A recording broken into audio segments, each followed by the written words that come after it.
Hey everybody, welcome back to the channel. So today I'm going to walk you through a cupping, and this is not a cupping for me to score a coffee. It's just simply quality control. So some of you might be wondering, as roasters, what are some ways that we manage the quality of our coffee and make sure every batch is consistent and tastes the same. And so this is part of that process. Starts a little earlier on in the process. We've got some tools and things that we can use to help. So without further ado, let's go ahead and dive in. Got my timer here. My other cupping video, I went into a little bit more detail. This video is going to be a little bit more about quality control. I've got my 3 cups here. So this is 3 different batches of the same coffee. And I'm just checking them, kind of a spot check just to make sure that they taste the same. And so I've got my water boiled to 204 degrees. I've got my 3 cups, 11 grams of coffee in each. These vessels hold about 200 milliliters of water. So I'm gonna start my stopwatch here, and I start it on my pour.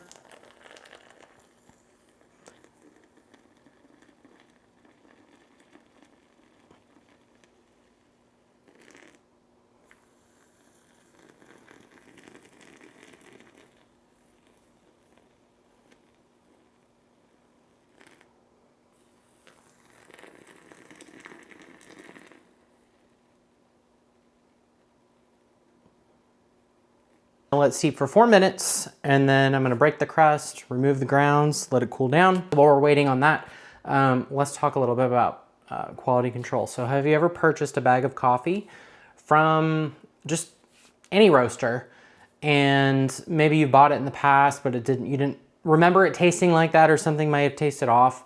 So the thing about roasting, it's a chemical process. There's a lot of chemical reactions happening. And you really have to be on your A game, and you have to be paying attention, can't be distracted.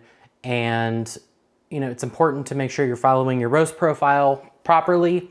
And so if all of the stars don't align and something's off, your roast might be a little too fast, it could be a little too slow, and you might not be able to get it back on track.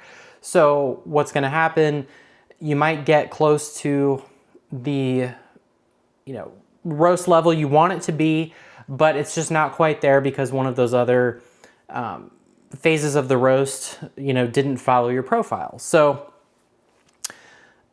you might have the coffee wind up at the drop temperature you want, but maybe the inside's a little underdeveloped, the outside's a little overdeveloped.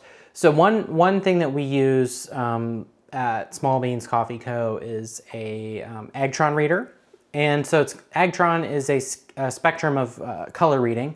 Goes up to like 120 and then down to, I think, 30 or 40.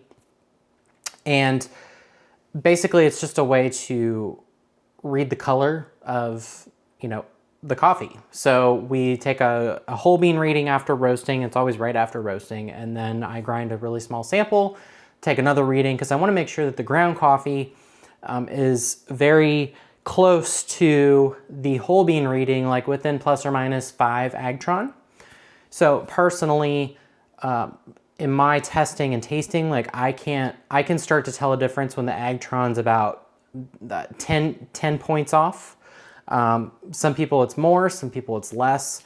So I found 5 to kind of be a good medium, because it's almost impossible to tell, in my opinion, at the 5 plus minus 5. So that's the main way that we keep the color consistent, outside of, following the roast profiles and making notes and all that kind of stuff.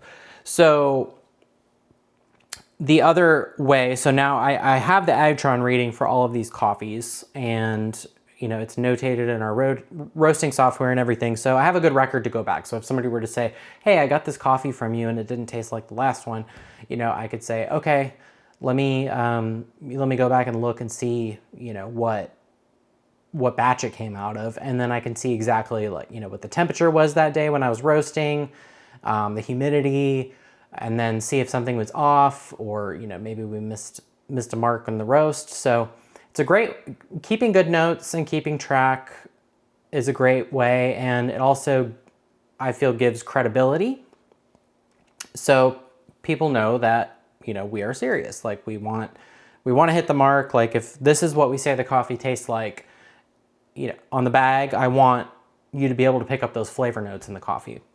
All right, so we are at the 4-minute mark. So I'm gonna go ahead and my 2 cupping spoons here. And first thing I'm gonna do is break the crust.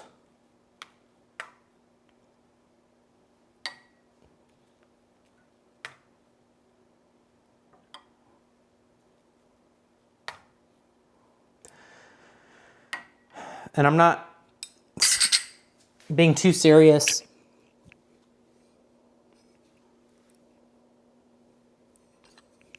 about this cupping because I've already scored these coffees, and this is purely just, you know, for taste. Like I know what these coffees are supposed to taste like. I know what I want them to taste like. So basically just quickly going through and doing a spot check. So I'm gonna go ahead and scrape the top here. And then we're just gonna continue to let these cool off for a few more minutes. About the 9-minute mark, we'll start tasting. We're at 540 right now. And the main reason is if you taste coffee when it's too hot, you're not gonna pick up all of the flavor characteristics, and it's actually the excess heat can take away from what you can taste. So if you've ever had a hot tea or something and you take a drink and you know, you may not burn your tongue, but it's just so hot that you can't really taste anything. That's what I want to avoid. As the coffee cools, you can also pick up other flavor notes and characteristics. So even when the coffee starts to, you know, border on being like, you know, above room temperature, you can still, you know, pick up some good flavor notes. And certain coffees are actually, some of the flavor notes come out better at a lower temperature, I find. So it's actually kind of fun. And sometimes those give me a good idea of whether the coffee would be a good candidate for a cold brew. So there, I'm just kind of checking the aromas.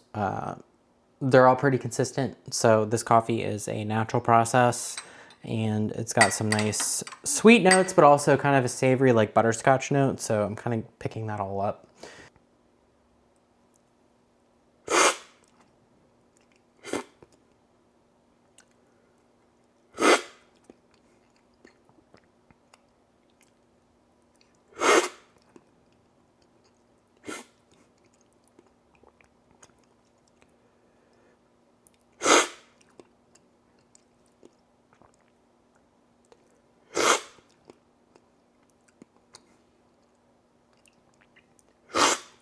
So I kind of suspected that something was off when I was roasting the other day.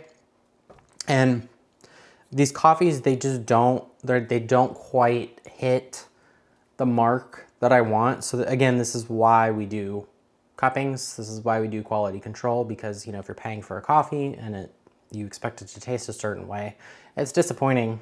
And I think from a customer service standpoint, that's a big turn off to people. So I think we'll probably repeat these roasts. And it doesn't mean the coffee's bad. It's just not, it's just missing some of the sweetness. So just needs a little bit more development time. And so anyway, that's how we do it. And if you ever have any questions, feel free to reach out. Love hearing from everybody, and make it a great day. Until next time, happy brewing.